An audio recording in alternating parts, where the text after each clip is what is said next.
But you cannot escape them. Those TV ads for the candidates who want to be your next governor. Our political specialist Shaun Boyd gives the latest one a reality check.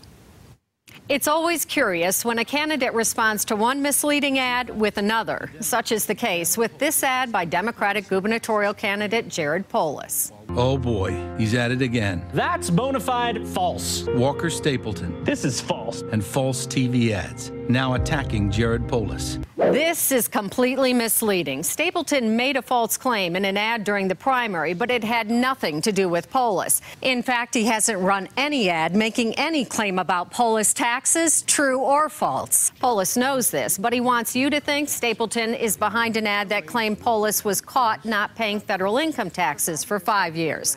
That ad was by the Republican Governors Association, not Stapleton. Here's what you need to know. First, Polis wasn't caught. He admitted to it after releasing tax returns during his first run for Congress. Second, as he explained then and now, he didn't owe income taxes those years because his expenses were greater than his income. The true facts?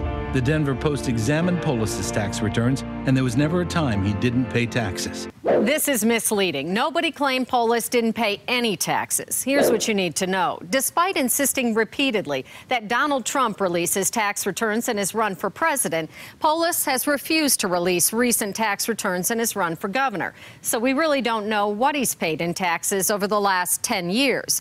But we do know most of his income today comes from investments. I did a story on that last week. An innovative business leader, Polis invests to create jobs.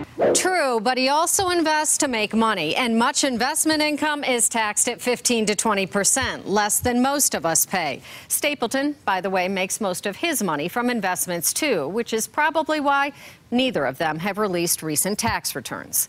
Bottom line, the more Polis makes of his taxes, the more of an issue it becomes. And given how outspoken he was about Trump's taxes, he risks sounding hypocritical. I'm Shaun Boyd. That's Reality Check. Remember, Shaun moderates the first televised debate between Stapleton and Polis coming up this Friday live on our air, Friday at 6.